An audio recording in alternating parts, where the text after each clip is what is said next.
আসসালামু আলাইকুম। Computer world এবং ওয়ার্ল্ড আইটি ফাউন্ডেশনের পক্ষ থেকে সবাইকে স্বাগতম। আশা করি আল্লাহর অশেষ রহমতে আপনারা সকলে ভালো আছেন। গত পর্বে আমরা দেখেছি পেজ কিভাবে সেট আপ করতে হয়। এই ভিডিওতে আমরা জানব ফাইল মেনু সম্পর্কে। তাহলে চলুন শুরু করা যাক। ফাইল মেনুতে আমরা ক্লিক করার পর যদি একটু লক্ষ্য করি, দেখা যাচ্ছে নিউ থেকে নিয়ে এক্সিট পর্যন্ত অনেকগুলো অপশন কিন্তু আমরা পাচ্ছি।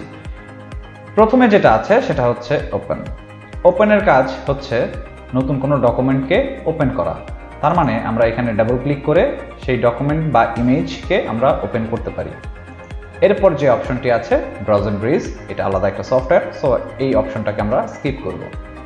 ওপেন অ্যাজ এর মাধ্যমে আমরা ডকুমেন্ট নিয়ে আসতে পারি। এরপর যেটা আছে সেটা হচ্ছে open as smart object. Smart অবজেক্টের মাধ্যমেও আমরা কোনো একটা ডকুমেন্টকে নিয়ে আসতে পারবো।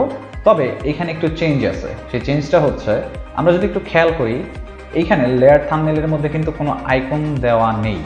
বাট আমরা যদি এই ইমেজটাতে আসি বা এই পেজটাতে আসি, দেখা যাচ্ছে এখানে একটা আইকন কিন্তু চলে আসছে।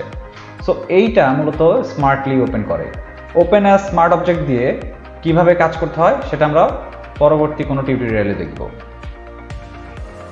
এরপর যে অপশনটি আছে সেটি হচ্ছে ওপেন রিসেন্ট। রিসেন্টের মাধ্যমে আমরা কিছু হিস্ট্রি পাচ্ছি, যে সকল পেজ বা ইমেজ নিয়ে আমরা কাজ করেছি তার একটি হিস্ট্রি এখানে কিন্তু দেওয়া আছে। সো আমাদের যদি পরবর্তীতে কোনো প্রিভিয়াস ফাইল নিয়ে কাজ করার প্রয়োজন হয়, তাহলে আমরা এই অপশন থেকে সেই ফাইলটিকে নিয়ে কাজ করতে পারি। এরপর যে অপশনটি আছে ক্লোজ। ক্লোজের কাজ হচ্ছে আমাদের এই পেজটিকে ক্লোজ করে দিবে। ক্লোজ অল, আমাদের এইখানে যে কয়টা পেজ আছে প্রত্যেকটা পেজকে ক্লোজ করে দিবে। আর এরপর যেটা আছে সেটা হচ্ছে ক্লোজ আদার। ক্লোজ আদারের মাধ্যমে আমরা যে পেজে আছি সেই পেজ ব্যতীত বাকি যে সকল পেজগুলো আছে সেগুলো কিন্তু ক্যান্সেল হয়ে যাবে। তার মানে আমরা যদি এখান থেকে ক্লোজ আদার অপশনে ক্লিক করি, দেখা যাচ্ছে আমাদের প্রথম যে পেজটি ছিল সেটি কিন্তু ক্লোজ হয়ে গেছে। এরপর যে অপশনটি আছে close and go to bridge, এটাও আমরা স্কিপ করব।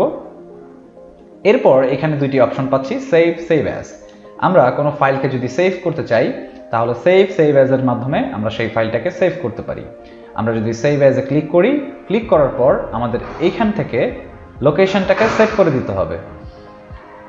সো আমরা লোকেশনটাকে সেট করে দেওয়ার পর আমরা সেভ অ্যাজ টাইপ অপশন থেকে আমাদের যে ফরম্যাটটি লাগবে সেই ফরম্যাটটিতে আমরা কিন্তু তা সেভ করে ফেলতে পারবো। ফটোশপের মেইন যে ফাইলটি আছে সেটাকে বলা হয় পিএসডি ফাইল। আমরা বেশিরভাগ ক্ষেত্রেই পিএসডি ফাইলটাতে কোনো একটি অবজেক্টকে সেভ করে থাকি।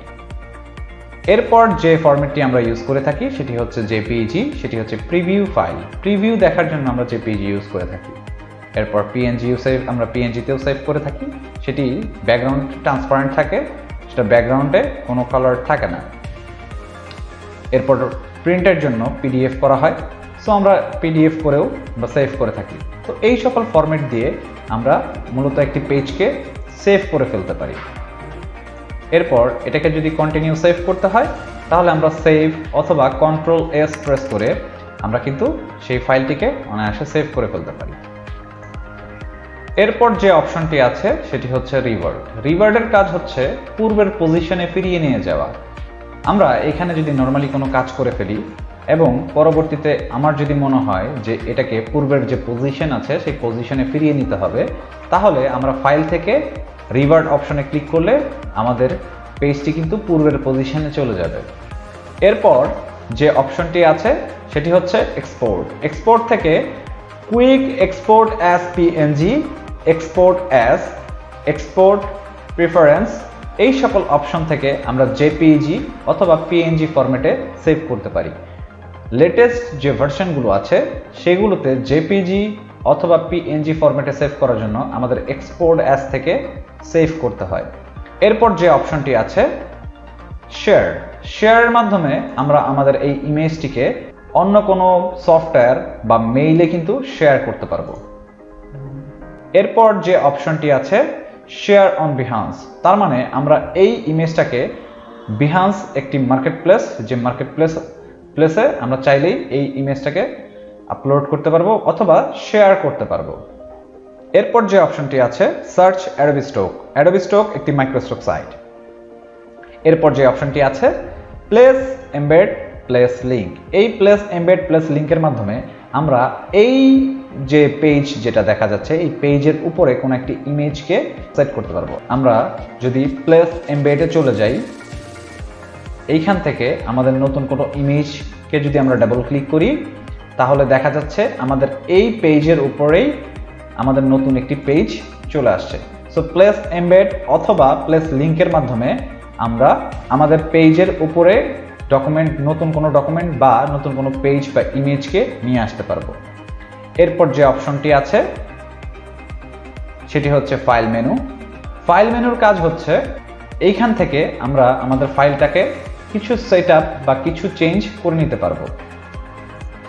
এরপর যে অপশনটি দেখতে পাচ্ছি সেটি হচ্ছে প্রিন্ট। আমরা এখান থেকে প্রিন্টার সেটআপ করতে পারবো। প্রিন্টার সেটআপ এখান থেকে সেটআপ করে আমরা এখান থেকে প্রিন্ট দিয়ে দিলে সেটি প্রিন্ট হয়ে যাবে, ডান দিয়ে রাখলে সেটিকে সেভ হয়ে থাকবে। পরবর্তীতে প্রিন্ট অন কপি যদি আমরা ক্লিক করি তাহলে সেটি কিন্তু প্রিন্ট হয়ে বের হবে। আর এক্সিটে যদি আমরা ক্লিক করি তাহলে আমাদের এই সফটওয়্যারটি ক্লোজ হয়ে যাবে। তো ধন্যবাদ সকলকে এই ভিডিওটি দেখার জন্য। পরবর্তী ভিডিও দেখার আমন্ত্রণ রইল। সেই পর্যন্ত আমাদের চ্যানেলটি সাবস্ক্রাইব করে আমাদের পাশেই থাকবেন। আল্লাহ হাফেজ।